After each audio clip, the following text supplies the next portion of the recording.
Notre Père qui es aux cieux, que ton nom soit sanctifié, que ton règne vienne, que ta volonté soit faite sur la terre comme au ciel. Donne-nous aujourd'hui notre pain quotidien. Pardonne-nous nos fautes comme nous les pardonnons à ceux qui nous ont offensés.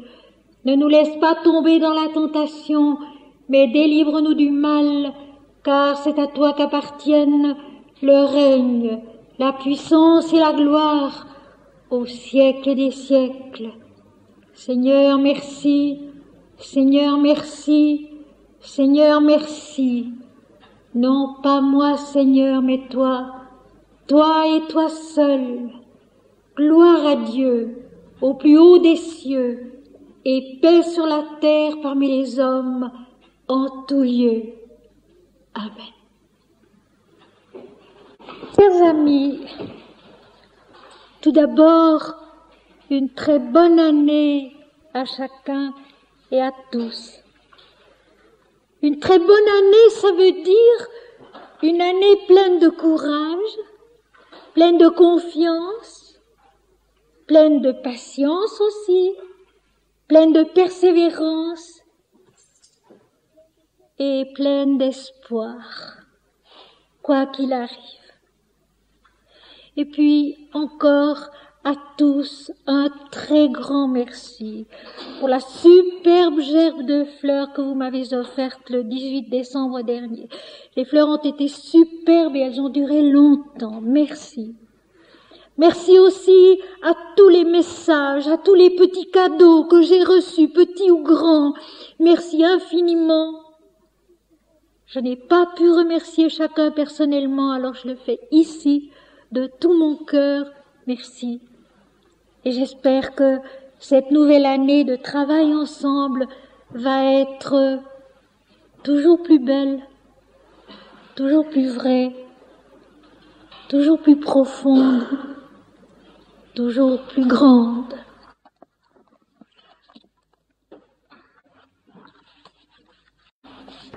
Dans les sentiers de l'âme, un salut à l'an nouveau.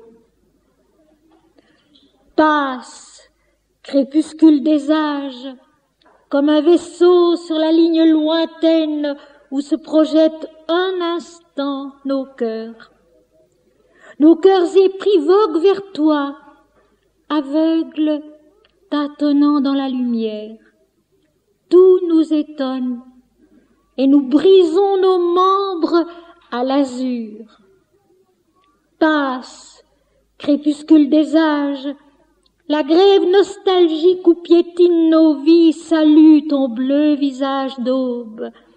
Le disque tourne et l'appel de nos rêves résonne éperdument sous ce grand front roulant, toujours visible sur l'abîme de nos espoirs exigus et rampants. Passe, crépuscule des âges, comme un vieillard qui vit naître des peuples et sombrer leur colère, bâtir des temples et leur culte, s'efforcer tant d'erreurs et s'ouvrir tant d'exils.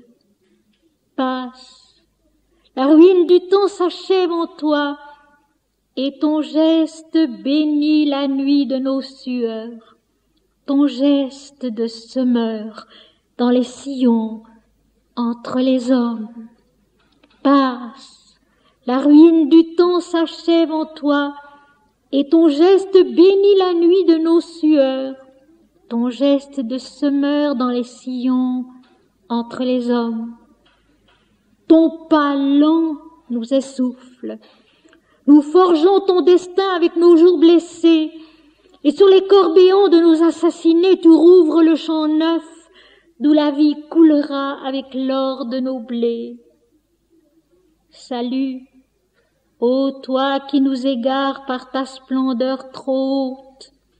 Salut, ô toi qui nous retiens avec notre âme, suspendue au soleil de ton vertige.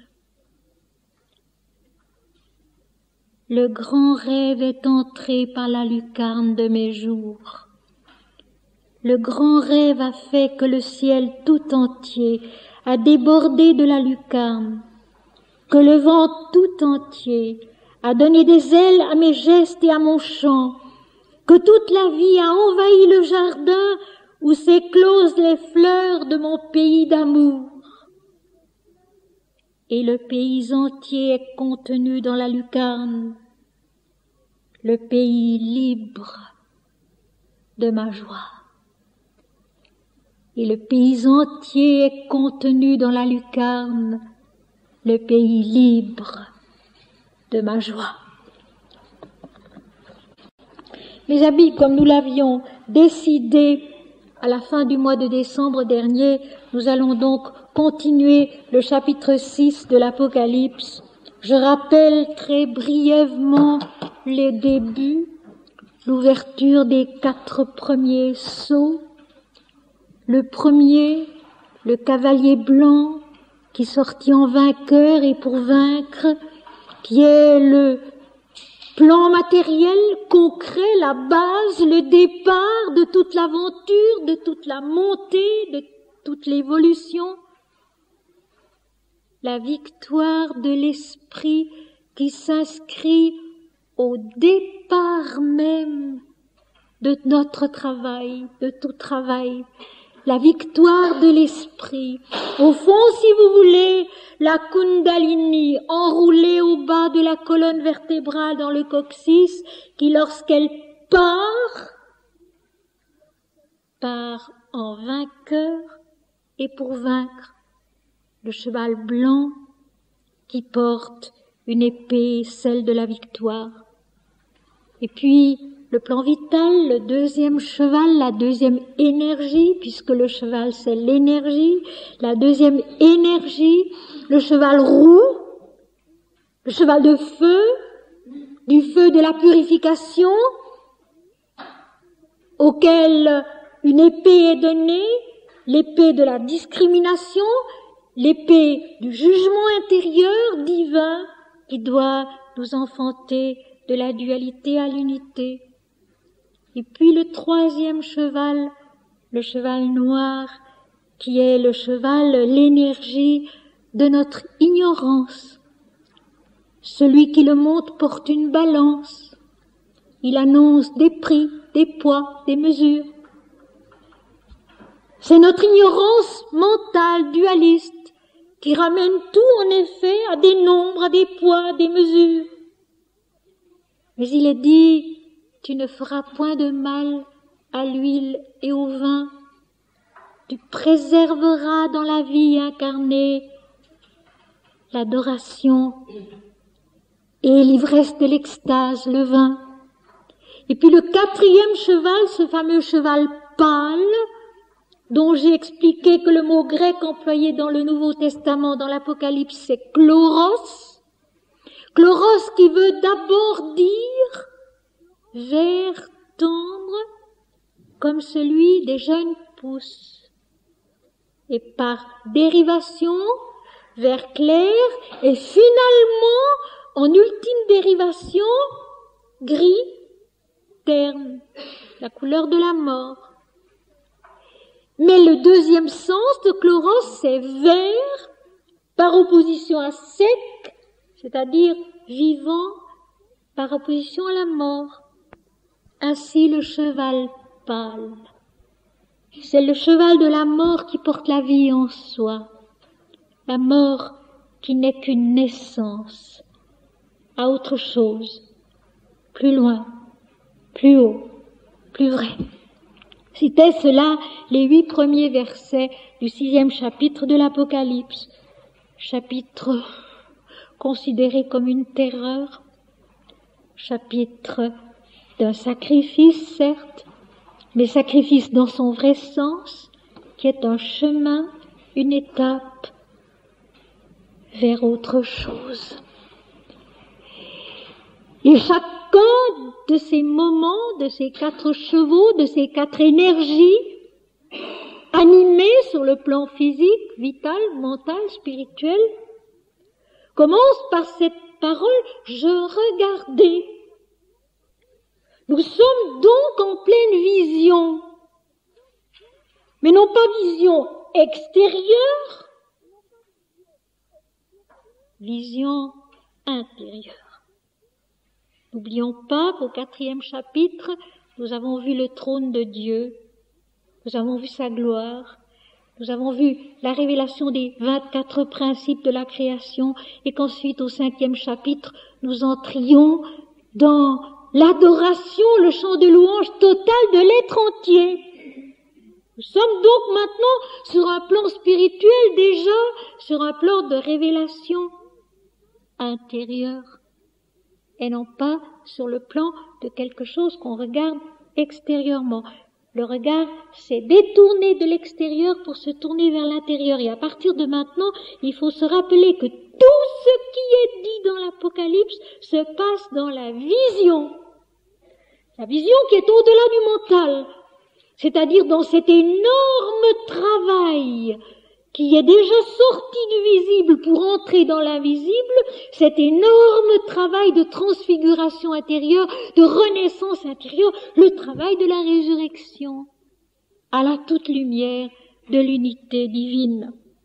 Maintenant, nous allons voir ce soir les 5e et 6e sceaux, et puis je voudrais, avant de m'arrêter dans l'Apocalypse cette année, aller jusqu'à la fin du chapitre 7, qui est l'ouverture du 7e sceau.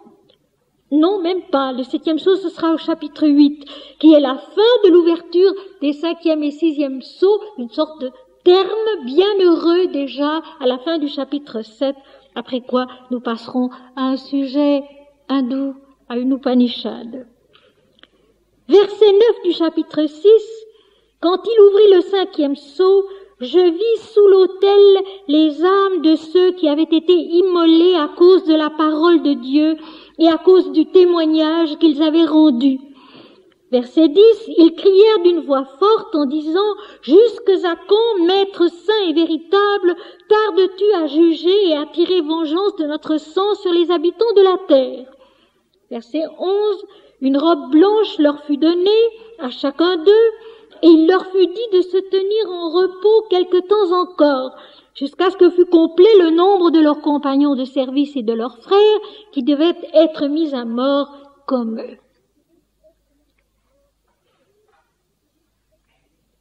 Texte sibyllin peut-être,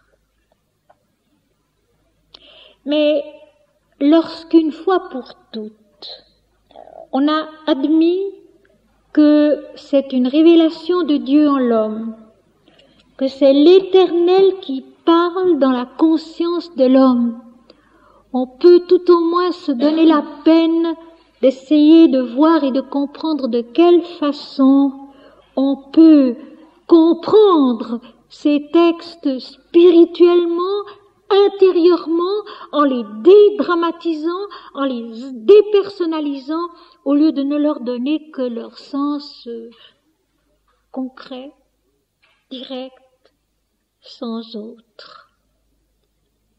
Pourquoi est-ce que nous autres, les êtres vivants, nous ne voyons jamais que des solutions dans la mort?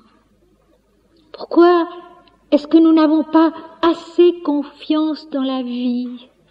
Pourquoi est-ce que nous voyons toujours des violences, des termes douloureux à cette entreprise qu'est la vie sur la terre et qui vient de plus haut, qui vient de plus loin? Pourquoi est-ce que nous n'essayons pas de comprendre les choses de plus haut? Et alors à ce moment-là, on s'aperçoit que le texte est plein de mots qui nous montrent les directions. Plein de mots qui éveillent la vie et non pas la mort, quel que soit le sens apparent de certaines phrases.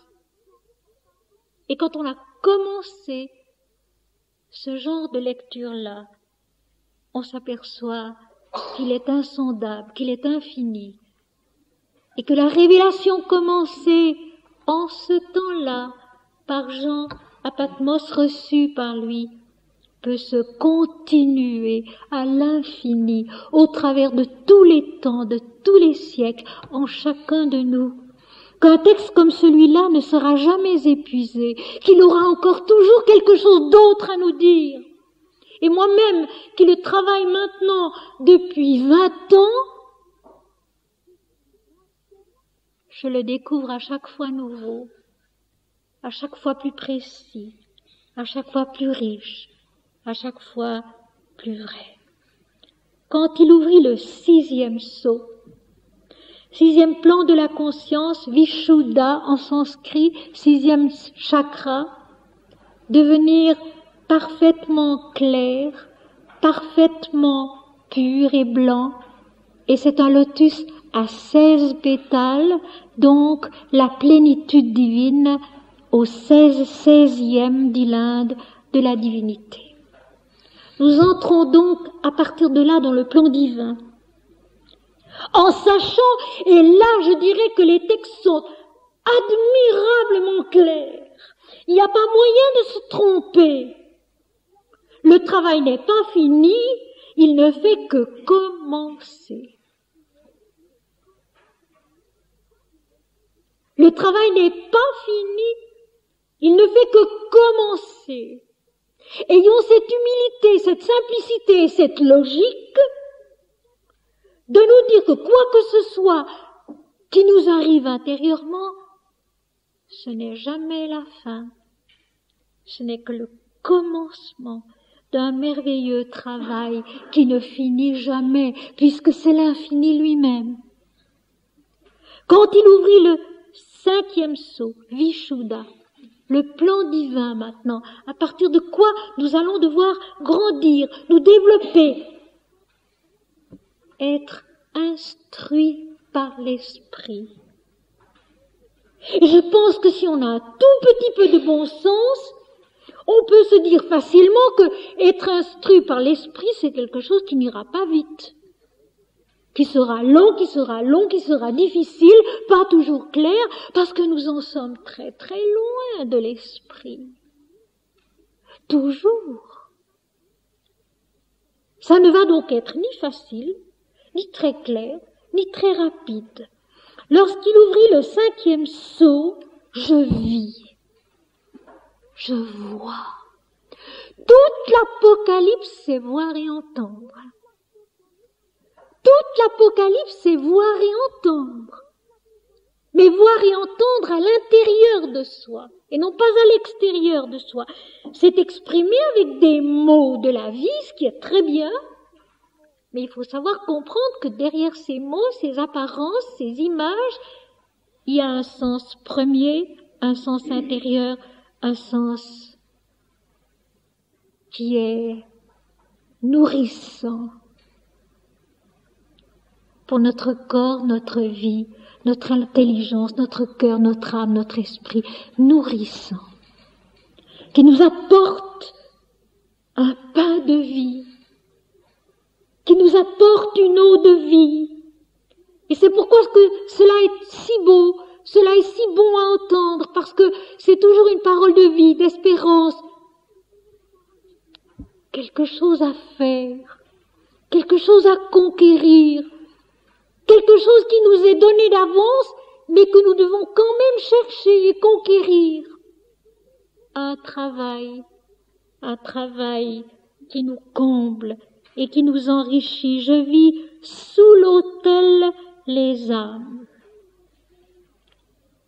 L'autel qui est à l'intérieur du trône de Dieu. L'autel qui est le vrai sens de la vie. Le vrai sens de la vie, c'est l'offrande. C'est l'adoration. C'est le don de soi. Et ce n'est pas seulement le vrai sens de la vie, c'est sa protection.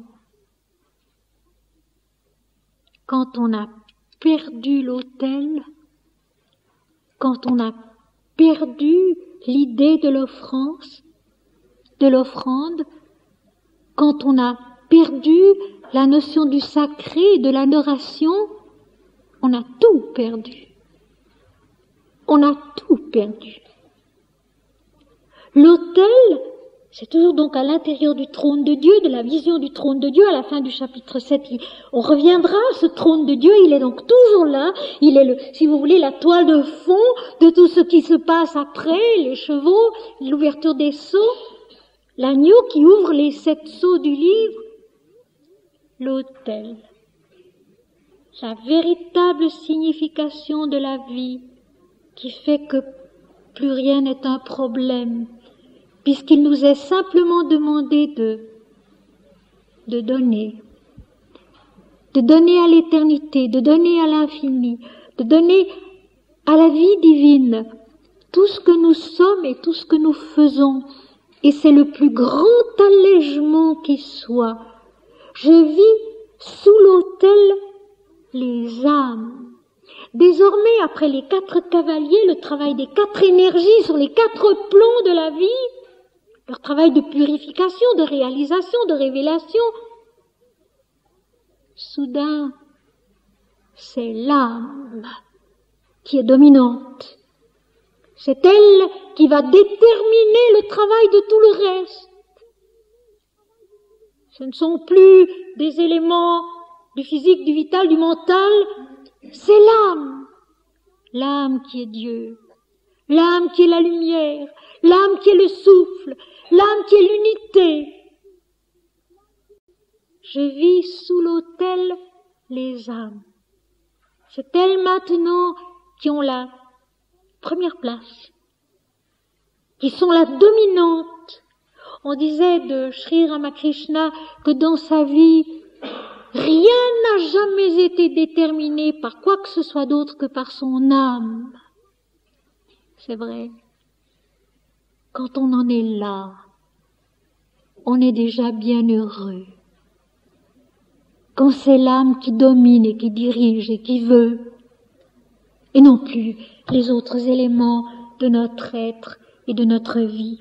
Je vis sous l'autel, à l'intérieur de la vision du trône de Dieu, dans le sens véritable de la vie, qui est une offrande permanente, les âmes de ceux qui avaient été immolés à cause de la parole de Dieu et à cause du témoignage qu'ils avaient rendu. Alors, il faut d'abord savoir ce que veut dire vraiment le mot immolé et ce que veut dire vraiment le mot témoignage. Nous allons le découvrir d'une façon merveilleuse. Et je dirais que c'est d'autant plus nécessaire, cette démarche d'exégèse, qu'il est question de la parole de Dieu. C'est parce que ces gens-là avaient vécu pour la parole de Dieu et de la parole de Dieu qu'ils étaient sous l'autel et que l'âme était devenue prédominante. Et ceux qui sont immolés, ce sont des éléments de nous-mêmes. Ce sont tous les éléments de notre conscience centrés sur le moi individuel, tous les éléments de l'égoïsme, de l'orgueil, de l'individualité, qui ne sont pas mauvais en soi, mais qui doivent disparaître si Dieu veut apparaître. Qui doivent disparaître si Dieu veut apparaître. Nul ne peut me voir et vivre, dit déjà le livre de l'Exode. Alors, immolé. Immolé vient du latin in, qui signifie dans, et molla, qui veut dire la meule du moulin, qui vient d'une racine sanskrite, mal, qui veut dire broyer. Et molla, par dérivation, veut dire aussi le gâteau de farine, parce qu'on servait les victimes avec ce gâteau. Mais immoler, c'est en somme entrer dans la meule du moulin qui va broyer ce qui doit être détruit, comme la balle du blé, par exemple. Et maintenant, le témoin, le témoignage. C'est le mot martyr. Martyr, en grec, veut dire le témoin. Et le martyreux, c'est le témoignage. Et ces mots-là se rattachent encore à la mémoire, parce que memoria vient d'une racine commune à tous ces mots, qui est smriti, qui veut dire la mémoire, et le verbe qui veut dire je me souviens. Donc le témoignage, c'est le souvenir de la parole de Dieu. C'est s'être nourri de la parole de Dieu. Et immoler, c'est être entré dans le processus du sens vrai du sacrifice qui va broyer les éléments qui doivent tomber pour que ne reste plus que la fleur de farine. Vous voyez comme nous sommes loin de tout ce qu'on raconte sur le martyr, sur les témoignages, sur les témoins. Et alors le texte devient extrêmement clair. C'est le témoignage, la prise de conscience sur tous les plans d'une pensée qui a été nourrie par la parole de Dieu, qui se souvient de la parole de Dieu. Donc ceux qui ont été immolés à cause de la parole de Dieu, ce sont les éléments en nous qui, à force de répéter « Mon Seigneur et mon Dieu », non pas « Moi Seigneur, mais toi », de se souvenir de la parole de Dieu, de son nom, ont perdu leur sens de leur individualité, de l'ego, pour naître à autre chose. Pour le moment, nous ne savons pas quoi. Naître à autre chose. Et je répète bien, pour le moment, nous ne savons pas quoi. Et nous n'avons pas à savoir quoi. C'est en vivant que les choses se révèlent, que Dieu se révèle.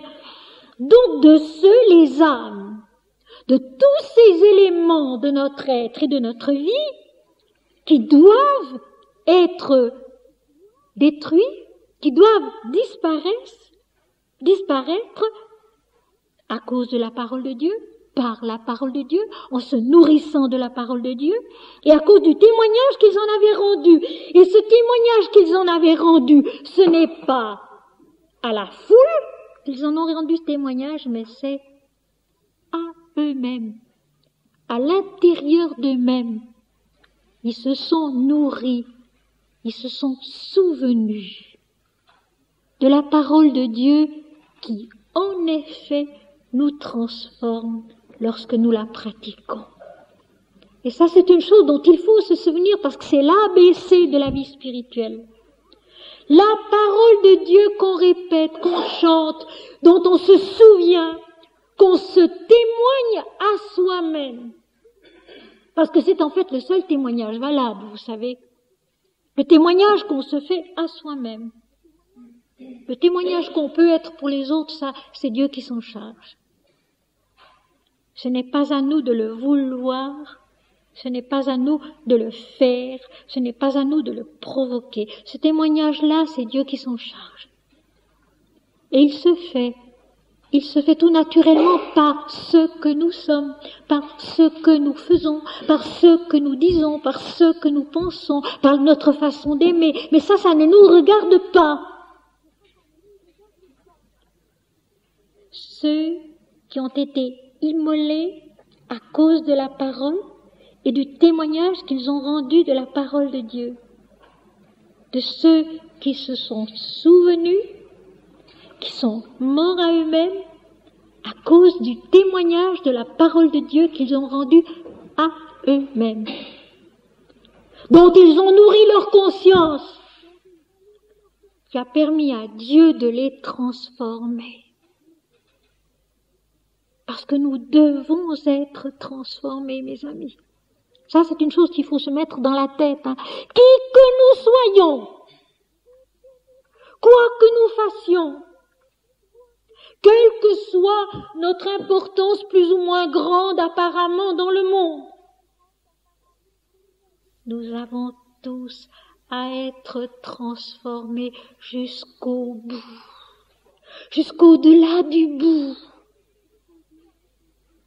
Toujours et toujours encore, immolés, entrés dans la meule du moulin,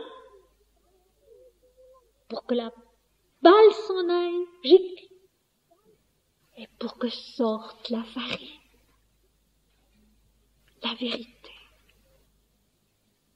Jésus le dit ailleurs, si le grain de blé ne meurt, il ne porte pas de fruits. Mais s'il meurt, il porte beaucoup de fruits. Alors nos immolés qui ont rendu témoignage à la parole, ça n'a rien de dramatique. Encore une fois, ça n'est pas un drame historique. C'est une réalité intérieure. Et c'est beaucoup plus beau. C'est beaucoup plus beau. C'est beaucoup plus nourrissant. C'est beaucoup plus heureux. C'est beaucoup plus vrai. Avec ça, on peut avancer. Avec ça, on peut vivre. Demain, même si j'ai mal à la tête en me levant, je peux partir. Parce que je sais que le travail se fait. Et nous allons le voir tout à l'heure. Que le travail se fait. Et que nous n'y échappons pas. Même si nous n'y comprenons rien. Le travail se fait. Même si nous n'y comprenons rien. Alors des textes comme ceux-là, dont on a fait dire tant de choses épouvantables et qui font trembler, finalement sont pleins d'espoir. Quand il ouvrit le 5e sceau, je vis sous l'autel les âmes de ceux qui avaient été immolés à cause de la parole de Dieu, à cause du souvenir de la parole de Dieu avec lequel ils ont vécu et dont ils se sont nourris, et à cause du témoignage qu'ils avaient rendu à eux-mêmes d'abord, parce qu'il faut se transformer d'abord soi-même. Et je crois que c'est même le seul endroit où on peut quelque chose. C'est sur soi-même, c'est pas sur les autres. C'est sur soi-même qu'on peut quelque chose quand on le veut, mais pas sur les autres. Les autres, c'est Dieu qui fait, c'est Dieu qui fera. En nous aussi, mais nous devons être consentants. Verset 10, ils crièrent d'une voix forte en disant, et j'aime bien ce mot disant, parce que c'est le mental qui parle, le mental qui comprend comme cela, et qui se trompe. Ils crient d'une voix forte, ils insistent, ils sont impatients, ils souffrent, ils ne comprennent pas.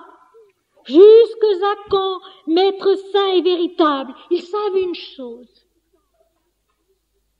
Toutes ces énergies en nous, tous ces éléments en nous, ils savent une chose. Ils le savent essentiellement de par la nature même de la créature, de la création. Ils savent que le salut ne peut leur venir que du Maître saint et véritable, du Seigneur, de l'authenticité sainte de la vie, ou de la sainteté authentique de la vie, si vous préférez. Ça, inconsciemment, nous le savons.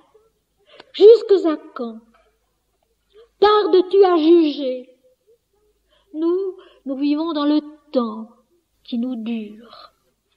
Nous avons besoin de jugements définitifs et catégoriques, mais pas le Seigneur. Jusque à quand? Chaque instant est l'infini, chaque instant est l'éternité, chaque instant est la plénitude. Le travail, le progrès, la progression, comme disent les hymnes védiques, c'est un progrès d'intensité consciente dans la profondeur de notre être. Ce n'est pas quelque chose qui se déroule dans le temps.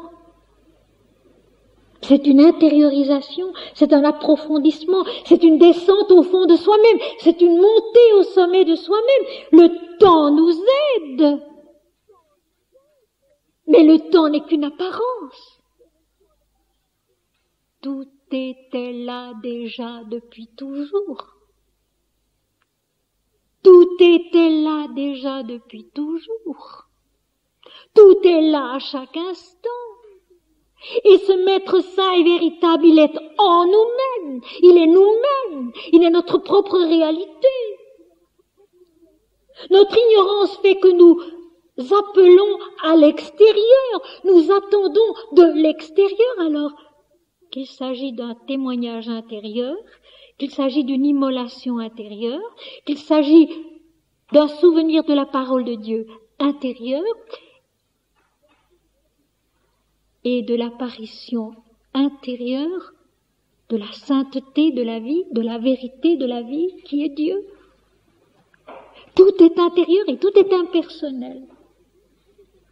Alors ce verset 10 montre si bien la fausse position de notre conscience mentale, qui attend bien sa délivrance du Seigneur, mais qui ne sait pas, qui ne sent pas, qui ne sent plus que le Seigneur est en elle, qu'il a toujours été là, qu'il est toujours là, et qu'il sera toujours là. Quel que soit notre état mort ou vivant ici-bas ou ailleurs, c'est immuable. Et la conscience humaine, instinctivement le sait, Maître Saint est véritable, oui, c'est bien lui. Mais à cause de l'illusion des dualités, elle cherche ce Maître Saint et véritable, cette authenticité sacrée de la vie, sainte de la vie, hors d'elle-même, alors qu'elle se trouve à l'intérieur où il n'y a pas de temps, où il n'y a pas besoin de juger. Et attirer vengeance de notre sang sur les habitants de la terre. Évidemment, ça c'est une phrase qui n'est pas évidente.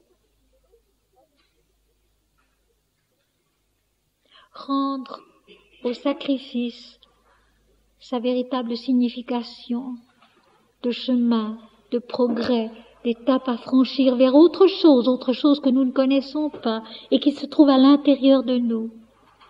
Tirer vengeance, eh bien,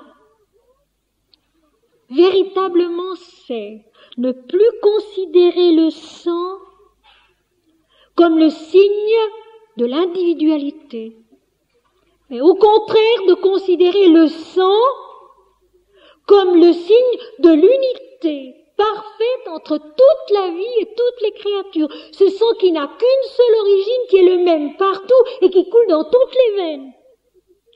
Tirer vengeance de notre sang, c'est nous rendre à l'unité de toute la vie, même dans le concret, même dans l'incarnation. Sur les habitants de la terre, sur cette illusion que nous avons de personnes distinctes sur la terre et en nous-mêmes. Quand mettras-tu fin à l'illusion de la dualité, à cette idée fausse que nous avons qu'il faut verser le sang personnel pour arriver à quelque chose de divin? Le martyr, c'est le témoignage. Et les martyrs, ce sont les témoins. L'immolation, c'est l'entrée dans ce dépouillement, dans cette renaissance intérieure, au-delà de la forme, où la forme est broyée.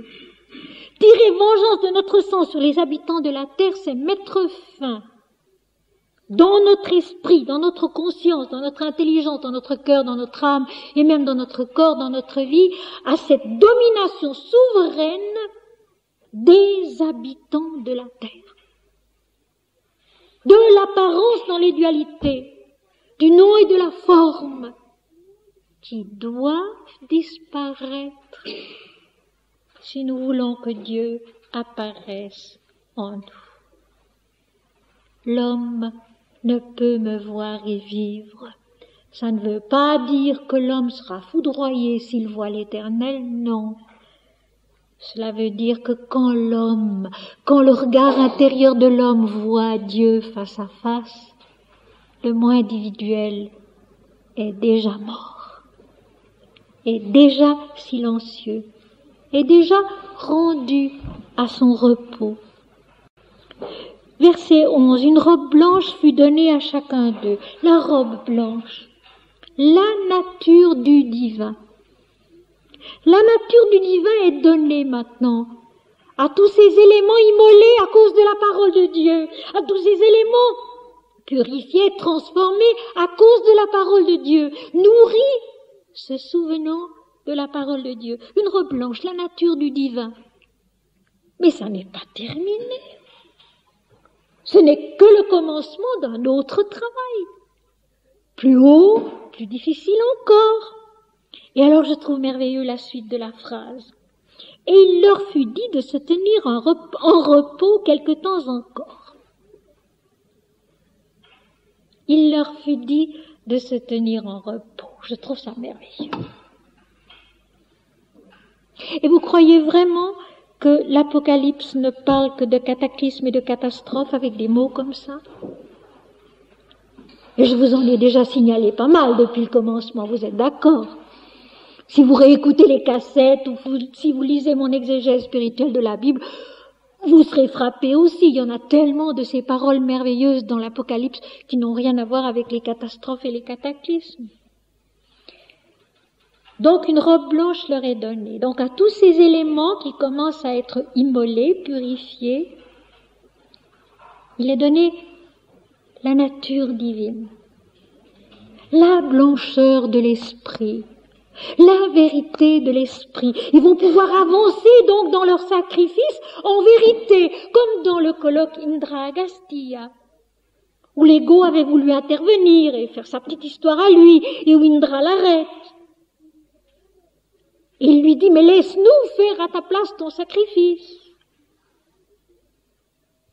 Ils vont pouvoir continuer leur sacrifice, ils vont pouvoir continuer leur dépouillement intérieur, leur purification pour devenir parfaitement clair, parfaitement pur. Vishuddha, 16 pétales au 16e de la divinité. Mais cette fois-ci avec la force de la nature divine exprimée en eux. C'est quelque chose. Cette fois-ci non plus selon les tâtonnements de notre intelligence humaine seule, mais avec vraiment une certaine connaissance de la nature du divin. Il leur fut donné une robe blanche et il leur fut dit de se tenir en repos quelque temps encore, en repos. De ne s'inquiéter de rien, surtout pas de soi-même, d'agir, de penser, de travailler, d'aimer, de chercher, en chantant Dieu. Mon Seigneur et mon Dieu, non pas moi Seigneur, mais toi. Rien ne change apparemment. Vous savez, l'Apocalypse, ce livre énorme de 22 chapitres, qui sont violents, qui sont intenses, qui sont riches, mais apparemment rien ne change. Dans l'apparence, tout est semblable. C'est intérieurement que ça change. Le vêtement blanc, c'est intérieurement qu'on le porte. C'est comme la robe ocre des sannyasines, c'est intérieurement qu'il faut la porter. On n'a pas besoin de la porter extérieurement. Mais intérieurement, il faut la porter.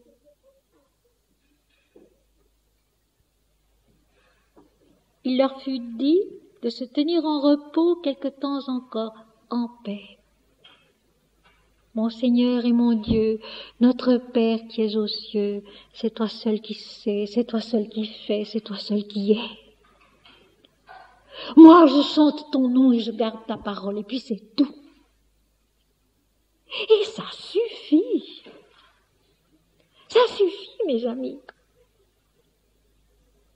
Je garde ton nom, je garde ta parole, et je chante ton nom, et ça suffit. Même si on est très fatigué, même si on n'a pas l'impression de le faire de bon cœur et de tout son cœur, ça ne fait rien. Ça vaudra toujours mieux que de penser autre chose. Ça vaudra toujours mieux que de penser autre chose. De se tenir en repos, jusqu'à ce que fût complet le nombre de leurs compagnons de service, donc des éléments en nous, des énergies en nous, des facultés en nous, et de leurs frères qui devaient être mis à mort comme eux, qui devaient comme eux mourir à eux-mêmes pour naître à autre chose. Et autre chose, tout en majuscule. Autre chose, tout en lettres d'or. Et si je pouvais, moi, faire une pancarte pour l'année nouvelle, je mettrais simplement naître à autre chose. Intérieurement. Et vous allez voir, comme c'est clairement expliqué tout de même. Maintenant, la suite, ça va être l'ouverture du 6e sceau, le 6e plan de la conscience, 2 pétales, où disparaît tout ce qui est humain, il ne reste plus que Dieu et l'adorateur, qui sont frères et semblables. tout va s'écrouler, tout va se renverser. Et nous comprenons bien là qu'il doit y avoir un effondrement de tout ce qui avait été nos assises, comme diraient les Védas, jusque-là. Et le verset 12 commence aussi par ces deux mots. Je regardais. Je regardais. Mon frère, dimanche dernier, m'a montré une carte de vœux qu'il avait reçue d'un pasteur. Et c'était une très belle icône russe, d'un des plus grands peintres d'icônes qui ait été. J'ai peur de dire le nom faux, c'est pour ça que je le dis pas. J'ai peur de renverser les voyelles, je me trompe en général. C'est Rebrov ou Robrev, je sais pas exactement, mais c'est un des tout grands peintres d'icônes russes. C'était une nativité, une très belle nativité dans une grotte, la Vierge au centre, dans le creux de la grotte avec l'enfant, etc. Et une explication à côté, à faire frémir. Puis tout de même, j'ai dit à mon frère, écoute, mon chéri, il y a une chose qu'il faut d'abord savoir. Une icône, on ne la regarde pas, c'est elle qui nous regarde. Et c'est elle qui nous révèle de l'intérieur d'elle-même et à l'intérieur de nous-mêmes ce qu'elle a à nous dire, à nous révéler. Ce sera pour chacun différent. Et la peinture des icônes, c'est un travail très particulier qui s'apprend dans les couvents à l'occasion. On fait ça comme travail mystique. Voir et entendre de l'intérieur, voir et comprendre de l'intérieur. Et si on observe les icônes, le regard est toujours intérieur. Et là, l'icône nous regarde à l'intérieur. Eh bien, c'est la même chose qu'il faut faire avec l'Apocalypse. L'Apocalypse, c'est une icône, si on veut, qui nous révèle à nous-mêmes, parce qu'elle est la parole de Dieu, qui nous regarde de l'intérieur de soi à l'intérieur de nous-mêmes, au-delà de l'apparence, au-delà du visible. Et la suite de ce chapitre 6, la fin de ce chapitre 6, me fait penser à certains poèmes de Sri Aurobindo. C'est un effondrement complet de tout ce qui est l'univers mental sur lequel nous nous appuyons et à partir duquel nous ne comprenons rien du tout. Je regardais. Quand il ouvrit le sixième sceau, Ajna, 2 pétales, il ne reste plus que l'adorateur et l'adoré qui sont semblables, qui sont frères et qui vont fusionner au 7e plan de la conscience. Il y eut un grand tremblement de terre. Le soleil devint noir comme un sac de crin et la lune entière devint comme du sang. Mais oui, intérieurement, c'est bien ça. Pourquoi chercher des cataclysmes? On fait ça tout le temps. À propos de la comète qui va passer au mois de mars, je crois, et qui sera visible, on a déjà raconté des tas de bêtises. Et j'ai déjà passé mon temps à calmer des aides chez moi qui étaient épouvantées à l'idée de ce qui allait se passer. Je dis, mais enfin, attendons de voir. Attendons de voir. On en a tant annoncé de fois de ces catastrophes qui ne sont pas arrivées. Il suffit de celles qui arrivent. Je regardais quand il ouvrit le 6e sceau, puis il faut quand même se rappeler que c'est un ange qui ouvre le sceau. Il faut quand même se rappeler que c'est le Seigneur, l'agneau, qui ouvre le sceau, non? Que par conséquent, ça devrait être beau. Que par conséquent, ça devrait être nourrissant pour l'âme, heureux pour l'être créé. Il faut quand même pas oublier que c'est Dieu qui fait là. Ce n'est pas nous, ce n'est pas n'importe qui. C'est un ange, c'est une lumière de vérité. C'est l'agneau, ce que nous sommes nous, du Christ ici-bas. Il y eut un grand tremblement de terre. Eh bien oui. Mais ça, mes amis, c'est absolument vrai. L'extase est un tremblement de terre intérieur, c'est vrai. tout se bouleverse, tout se renverse. Toutes les notions qu'on a pu avoir, c'est vraiment la naissance à autre chose. Je l'ai déjà tant de fois dit, l'échelle des valeurs se renverse. L'invisible est plus réel que le visible. C'est ça. Nous mourons à la domination des apparences visibles, concrètes, pour naître à une perception qui est totalement différente. Et cela quand même, il n'y a pas besoin d'être excessivement calé pour le comprendre.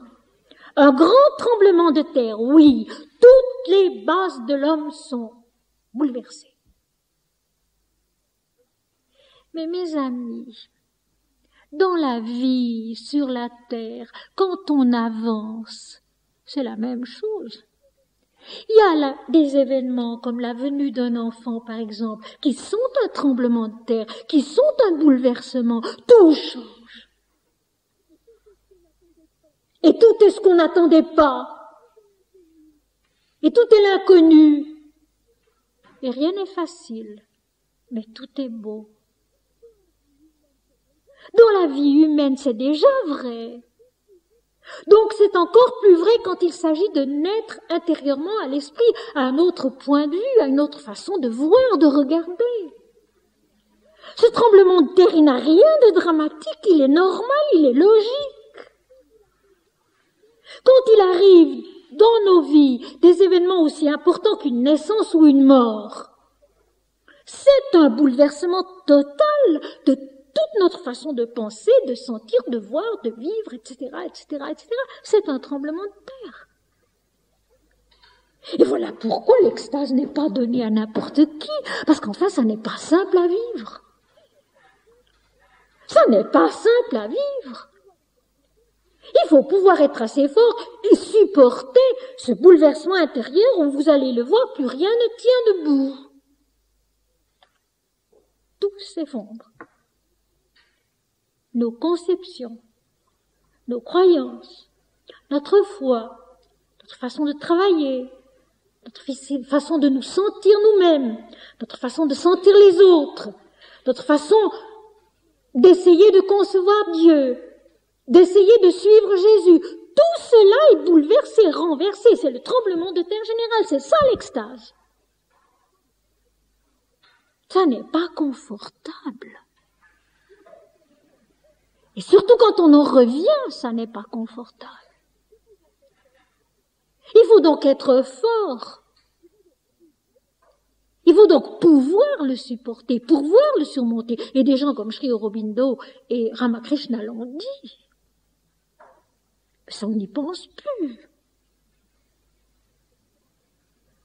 Je regardais, quand il ouvrit le 6e sceau, il y eut un grand tremblement de terre. Le soleil devint noir comme un sac de crin. Le jour cosmique disparaît. La sécurité du jour cosmique disparaît. La conception du jour que nous avons, de la clarté que nous avons, disparaît. Et la lune entière, qui est son reflet, devint comme du sang, c'est-à-dire qu'elle est maintenant comme une apparence de mort. Notre univers tout entier, intérieur et extérieur, est renversé, disparaît,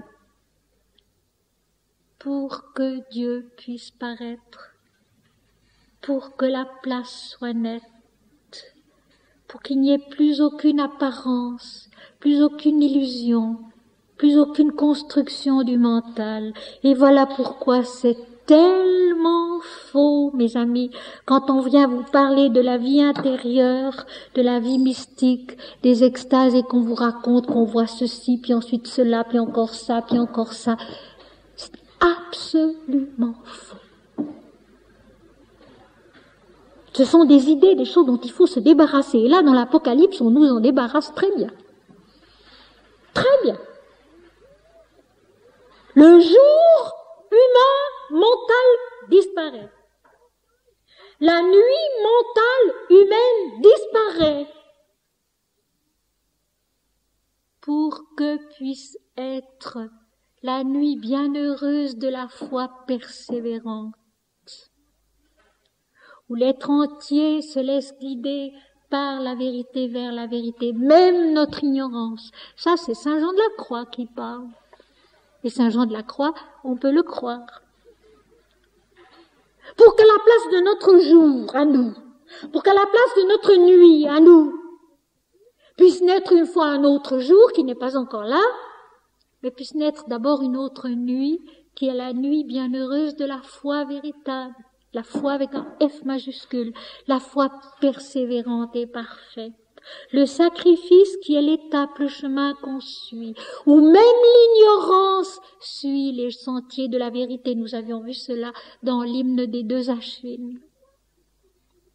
C'est ça le tremblement de terre, c'est ça le renversement, le jour, notre jour à nous qui disparaît, notre nuit à nous qui sont relatifs, qui disparaît. Et les étoiles du ciel tombèrent sur la terre, comme lorsqu'un figuier secoué par un vent violent jette ses figues vertes, donc ces figues qui ne sont pas mûres, qui ne sont pas arrivées à maturité. Et ces figues, ce sont toutes nos idées, ce sont nos dogmes, ce sont nos croyances, ce sont tous ces repères dualistes que nous avons et qui nous soutiennent, qui faisaient notre foi. Ces étoiles d'un ciel qui était le nôtre. Pas faux, pas mauvais, mais passager, qui va changer, qui va se retirer, pour que vienne autre chose. Ces figues vertes, secouées par un vent violent, qui n'est autre que le vent de l'esprit. Le vent de l'esprit qui secoue le figuier, qui secoue notre mental, pour lui faire lâcher toutes ces notions immatures que nous gardons, qui sont fausses et qui nous empêchent de voir la vérité. Les étoiles que nous croyons être des véritables lumières et qui ne le sont pas et qui retombent sur la terre dans leur obscurité. Les étoiles du ciel tombèrent comme lorsqu'un vent violent secoue un figuier qui lâche ses fruits verts qui ne sont pas mûrs. Je trouve que c'est tellement beau parce qu'en fait c'est tellement clair. Si on veut bien ne pas toujours s'imaginer que quand le Seigneur parle, il annonce aux hommes des malheurs. Si on veut bien se souvenir que c'est Dieu qui parle, que c'est Jésus qui ouvre les sceaux, et que par conséquent c'est de la lumière qu'il va nous donner, mais pas tout de suite. Mais pas tout de suite. C'est long, c'est difficile.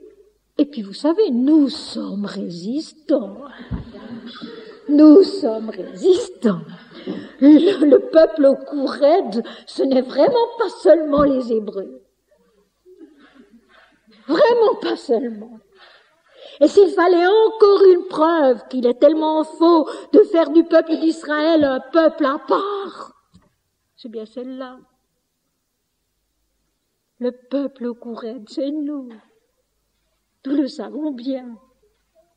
Nous avons tant de peine à naître un peu à la vérité. Le Seigneur doit s'y reprendre des millions de fois pour chacun de nous. Revenir. Nous secouer comme un figuier, effectivement, qui perd ses fruits verts. Pour que puissent mûrir en nous d'autres fruits. Les fruits d'une lumière qui ne disparaîtra jamais plus, même quand on ne la voit pas. C'est cela. Une lumière qui ne s'éteint jamais plus, même quand on ne la voit pas, même quand pendant des années l'extase ne revient pas et que la lumière on ne la revoit plus. Que de saints l'ont dit. Sainte Bernadette, Sainte Jeanne d'Arc, Sainte Thérèse de Lisieux, Sainte Thérèse d'Avila, Saint Jean de la Croix, Saint François d'Assise, que de saints l'ont dit. Seigneur, mais que se passe-t-il depuis tant et tant et tant de mois ou d'années? Plus jamais, ce que tu m'avais donné avant ne revient, bien sûr. Quand ça n'est pas nécessaire, ça ne vient pas. Ça ne vient que quand c'est nécessaire. Et quand c'est nécessaire, peut-être un peu pour nous, mais surtout pour les autres. Ça ne revient pas.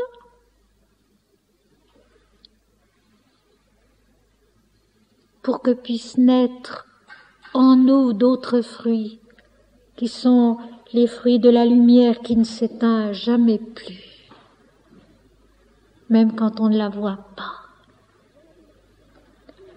Le vent de l'esprit souffle. Le ciel se retira comme un livre qu'on roule, et toutes les montagnes et les îles furent remuées de leur place. Le ciel mental s'enroule. Il disparaît. Le ciel mental, et vous allez voir que le mental va encore se défendre. Le ciel mental s'enroule, se retire, comme un livre qu'on roule. Le mental s'en va. Il perd sa puissance. Il perd sa crédibilité. Il ne faut pas oublier que nous sommes maintenant sur le plan divin, que déjà beaucoup d'éléments en nous portent une robe blanche, la nature du divin. Donc le mental n'est plus tellement cru, n'a plus tellement d'influence ou de force en nous. Le ciel du mental s'enroule, et toutes les montagnes et les îles furent remuées de leur place. Les montagnes, c'est facile à comprendre, ce sont les sommets de la pensée. Les sommets de la pensée qui nous guidaient, les choses que nous croyions être immuables dans l'image que nous faisions de la vérité de Dieu. Et les îles furent remuées de leur place. Les îles, c'est ce qui émerge de la mer, de l'inconscient, du subconscient, toutes ces choses concrètes, palpables, qui nous sécurisent de leur fausse stabilité. Et vous allez voir, les hommes vont se réfugier dans les montagnes, dans ce qui leur paraît stable, fort, sûr. Ce n'est qu'une apparence, parce qu'une montagne s'écroule s'il y a un grand tremblement de terre. Mais le mental, lui, se cramponnera et va se cramponner à ce qu'il croit, à ce qu'il pense, parce que le gouffre semble énorme. Ce rien, le rien de Saint Jean de la Croix, rien, ce rien tout à coup, où tout ce qu'on croit, où tout ce qu'on sait, où tout ce qu'on aime, où tout ce qu'on fait chavire, s'en va, change de place, n'est plus juste, et nous en prenons conscience. Nous prenons conscience que finalement, tout ce qui était nous jusque-là, c'est quelque chose à dépasser, à oublier, que Dieu, c'est encore autre chose. Et vous savez, c'est merveilleux. C'est merveilleux, parce qu'enfin, si c'était vraiment comme on pensait, c'est autre chose. C'est transfigurateur, c'est libérateur, c'est merveilleux, c'est inépuisable. Ce n'est pas ce que l'homme croit, heureusement. Et l'homme a beaucoup de peine à accepter cela, et il essaye de refuser Dieu qui va lui enlever sa prépondérance, qui va lui enlever son importance. Donc les montagnes, les sommets de la pensée, de la foi, les dieux tels qu'on se les imagine, tels qu'on y croit, changent de place, révèlent que ce n'est pas juste comme ça. Et les îles, c'est-à-dire ce qui émerge de l'inconscient, du subconscient, de l'intuition, aussi se déplacent, révèlent que ce n'est pas juste comme ça. Et vous savez, quand l'extase vient vraiment de Dieu, quoi qu'il se passe en elle, et c'en est une, tout ce chapitre 6, c'est de l'extase, comme le chapitre 4, comme le chapitre 5, et comme les suivants. Cela ne fait pas peur. Quand on me dit, j'ai vu ça, j'ai eu l'impression d'être en extase et j'ai eu peur. Non, c'est pas ça, parce qu'alors ça vient du mental, ça ne vient pas de Dieu. Quand l'extase vient vraiment de Dieu, qu'elle est donnée par Dieu parce que tout est prêt en nous pour la recevoir, quoi que ce soit qu'elle bouleverse en nous, elle ne fait pas peur. En même temps, elle rassure toujours. Ne craignez pas, dit toujours Jésus, ne craignez pas, levez-vous, partons, allons. C'est ça. L'extase, quand elle est vraiment donnée par Dieu, parce que c'est le moment et que tout est prêt en nous pour la recevoir, pour l'assumer, pour la supporter, ne fait pas peur. Elle est toujours en même temps instructive et rassurante, et on en sort fortifié, équilibré, et non pas déboussolé. On en sort rassuré, apaisé, fortifié, et non pas troublé ou déséquilibré. Mais les rois de la terre, les grands, les chefs militaires, les riches, les puissants, tous les esclaves et les hommes libres se cachèrent dans les cavernes et dans les rochers des montagnes. Le mental se sauve en lui-même, dans ce qu'il croit être stable et fort, les montagnes et les rochers, dans les cavernes. Les rois de la terre, ce sont les pensées souveraines du mental. Le plus haut que l'homme ait pu penser, pu croire et pu exprimer. Les pensées directrices, les traditions, les cultes, les religions. Les grands, ce sont toutes les puissances de notre être, de notre intelligence, de nos actions. Les chefs militaires, ce sont toutes les forces combatives de notre moi individuel, qui cherchent et qui peuvent remporter la victoire dans tel ou tel but précis. Les riches, c'est-à-dire notre corps, notre vie, notre mental, notre cœur, notre esprit, notre âme, qui sont une richesse immense et inépuisable.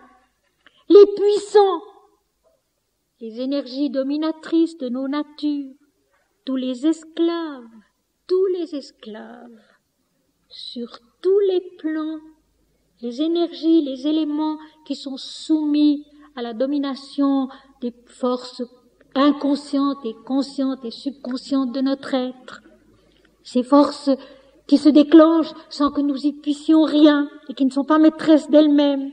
Et puis les hommes libres, ceux qui apparemment sur le plan mental et terrestre ont réalisé ce qu'ils voulaient, font ce qu'ils désirent, limités malgré tout par leur ignorance et par la durée de la vie, se cachèrent dans les cavernes et dans les rochers des montagnes, se replient pour fuir Dieu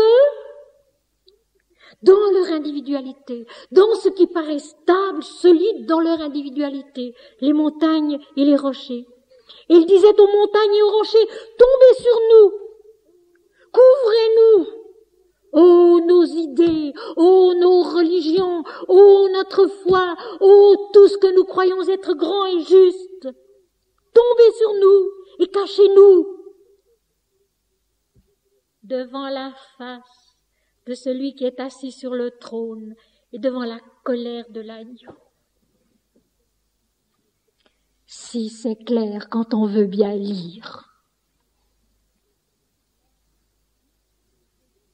L'homme qui ne veut pas connaître Dieu, c'est vrai? L'homme qui fuit le face-à-face avec le trône de Dieu, avec la souveraineté de Dieu, vous savez tellement comme moi combien c'est vrai. L'homme qui veut garder sa prépondérance égoïste, individuelle, sa puissance humaine, terrestre, jusque dans la mort. Puisqu'on n'accepte même pas souvent d'être impersonnel au-delà de la mort. On veut encore rester attaché à sa petite personne et aux petites personnes de ceux qui sont partis. C'est tellement plus beau de se dire qu'ils sont quelque chose de la lumière divine, qui est indifférenciée, qui est absolue. C'est tellement plus beau de se dire que nos disparus sont rentrés dans l'éternité, sont rentrés dans l'infini, qu'ils sont devenus quelque chose de la lumière qui nous inonde, nous.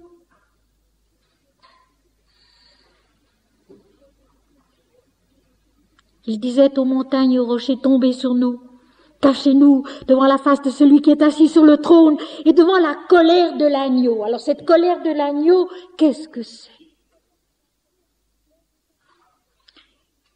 Eh bien, mes amis, c'est la puissance de notre vrai moi divin qui, à ce moment-là de l'Apocalypse, de la révélation de Dieu en l'homme, se lève, se réveille et sera invincible. Le dernier verset du chapitre le dira.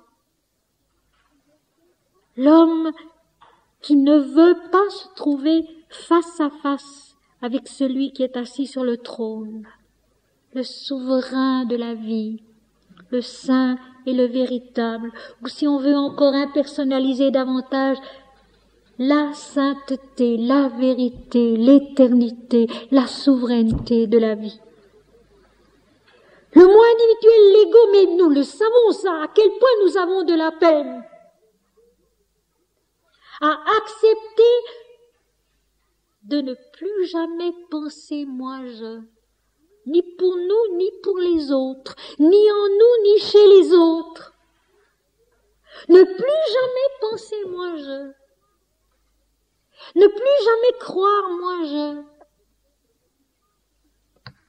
Mais cela, lui, cet agneau qui est impersonnel et commun à tous, cette vérité du moi individuel qui est l'offrande de la vie croissante et non pas de la mort. L'offrande de la vie croissante, le cheval pâle, il faut y repenser. Croissante dans la vérité de l'esprit, se trouver face à face avec celui qui est assis sur le trône, la suprême des grâces.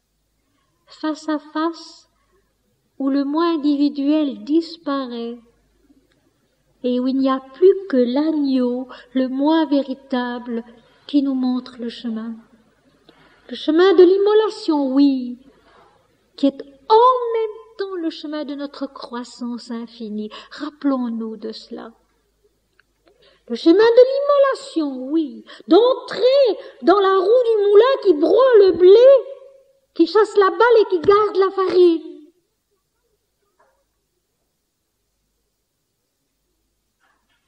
Accepter le règne de l'agneau divin en nous. La colère de l'agneau, c'est sa puissance invincible. La colère de l'Éternel, d'ailleurs, c'est une suprême miséricorde qui nous remet en place quand nous nous égarons. La colère de l'agneau, c'est la puissance de notre moi véritable qui se dresse en nous, si vous voulez, l'éveil de la Kundalini, et qui va se mettre à monter en nous. Le travail ravageur de l'extase que Saint Jean-Baptiste a si bien dit quand il disait à ses disciples en parlant de Jésus, il faut qu'il croisse et que je diminue. C'est ça. Le travail ravageur de l'extase en nous, cette immolation bienheureuse par le souvenir de la parole de Dieu et du nom de Dieu, par le témoignage, le martyr, tiens, pour employer le mot grec, dans son vrai sens, une fois de plus. On a fait de l'Apocalypse un synonyme de catastrophe et cataclysme, alors que c'est textuellement la révélation de ce qui est caché, catalupto, révéler ce qui est caché. On a fait du martyr autre chose qu'un témoin. On fait de l'immolation autre chose que cette mort bienheureuse à soi et cette renaissance à autre chose.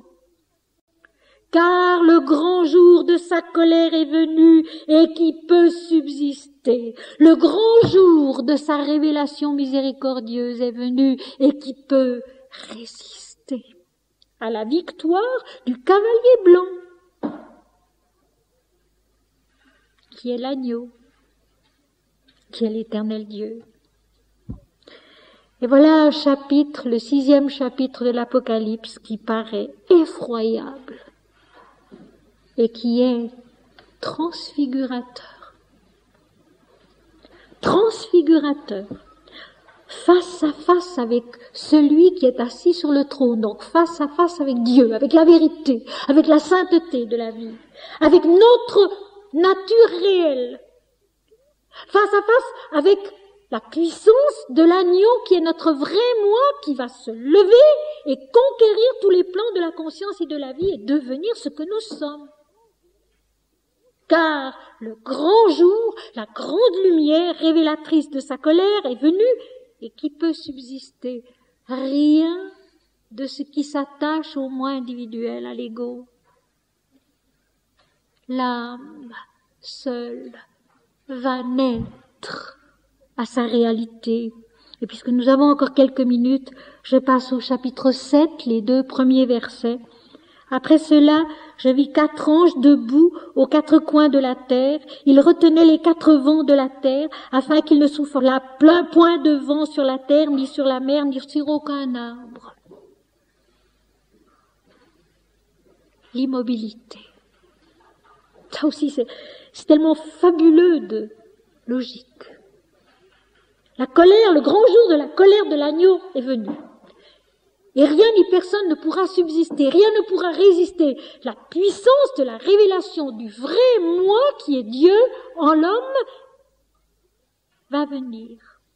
Alors, 4 anges, 4 éléments de la lumière de l'esprit en nous, 4 lumières de notre propre âme, sont debout, ils veillent aux 4 coins de la terre. Les 4 coins de la terre, c'est le physique, le vital, le mental et le spirituel. Les 4 éléments, aux 4 coins de la terre. Ils sont debout, ils veillent, ces lumières de l'esprit veillent, et ils retiennent les 4 vents de la terre, les vents terrestres, pour que le souffle terrestre ne gêne plus l'extase. C'est l'arrêt de la respiration, qui est un fait, mes amis, à un moment donné, quand l'extase monte, nous vivons, mais nous ne respirons plus, et ça peut durer longtemps. Alors quand on vient me raconter que dans la Bible il n'y a rien, quand on vient me raconter que ce que nous enseigne le yoga n'est pas dans la Bible, moi je tombe à la renverse. Même ça s'y trouve. Même cet arrêt de la respiration, qui est le signe de l'entrée dans véritablement le plan divin, pour que les vents de la terre ne soufflent plus. L'immobilité physique, mentale, vitale, l'arrêt du souffle, l'arrêt de la respiration, afin qu'il ne souffle à point de vent sur la terre, ni sur la mer, ni sur aucun arbre. Donc sur la terre, le concret, le physique, la mer, qui est l'inconscient, le subconscient, et l'arbre, qui est la vie. Et je vis un autre ange, donc une autre clarté de l'esprit qui vient, ces clartés qui viennent les unes après les autres pour nous instruire, qui montait du côté du soleil levant et qui tenait le sceau du Dieu vivant. C'est tellement immense, c'est tellement beau qu'il faudrait ne rien ajouter. Et puis surtout, c'est tellement ça. La Kundalini s'est éveillée, elle monte. Elle est l'agneau de Dieu en nous, qui va être victorieux de toute façon, parce que nul ne peut subsister, rien de l'ego ne peut subsister quand il monte et quand il prend la place en nous. Et tout s'immobilise. Et le souffle s'arrête, le souffle terrestre, le souffle humain, le souffle mental. Et alors un autre ange, l'ange intérieur de la vision divine, qui monte du côté du soleil levant, du côté où le soleil sourira de la révélation intérieure va se lever, et qui tenait le sceau du Dieu vivant, le sceau de la vérité. La certitude dans l'extase que c'est vrai, que ce n'est pas une illusion du mental, que ce n'est pas un mensonge. C'est d'une puissance parfaite, d'une logique parfaite, et en même temps c'est tellement beau. Alors je vais m'arrêter là, mais je vais vous relire les versets de ce soir. Apocalypse chapitre 6, versets 9 à 17. Quand il ouvrit le 5e sceau, je vis sous l'autel les âmes de ceux qui avaient été immolés à cause de la parole de Dieu et à cause du témoignage qu'ils avaient rendu. Ils crièrent d'une voix forte en disant « Jusque à quand, Maître saint et véritable, tardes-tu à juger et à tirer vengeance de notre sang sur les habitants de la terre ?» Une robe blanche leur fut donnée à chacun d'eux, et il leur fut dit de se tenir en repos quelque temps encore, jusqu'à ce que fût complet le nombre de leurs compagnons de service et de leurs frères qui devaient être mis à mort comme eux. Je regardai quand il ouvrit le 6e sceau, et il y eut un grand tremblement de terre. Le soleil devint noir comme un sac de crin, la lune entière devint comme du sang, et les étoiles du ciel tombèrent sur la terre, comme lorsqu'un figuier secoué par un vent violent jette ses figues vertes. Le ciel se retira comme un livre qu'on roule, et toutes les montagnes et les îles furent remuées de leur place. Les rois de la terre, les grands, les chefs militaires, les riches, les puissants, tous les esclaves et les hommes libres se cachèrent dans les cavernes et dans les rochers des montagnes. Et ils disaient aux montagnes et aux rochers, « Tombez sur nous et cachez-nous devant la face de celui qui est assis sur le trône et devant la colère de l'agneau, car le grand jour de sa colère est venu et qui peut subsister. » Après cela, je vis 4 anges debout aux 4 coins de la terre. Ils retenaient les 4 vents de la terre, afin qu'il ne soufflât point de vent sur la terre, ni sur la mer, ni sur aucun arbre. Et je vis un autre ange, qui montait du côté du soleil levant, et qui tenait le sceau du Dieu vivant. La lecture intérieure de l'Apocalypse.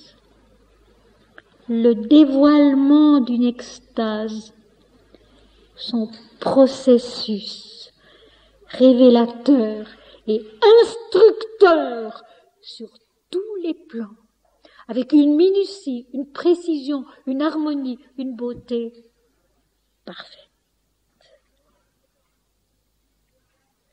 Voilà l'Apocalypse, mes amis, il y aura cette année 20 ans que je la travaille. Et je pense que je n'ai pas fini. Et vous non plus.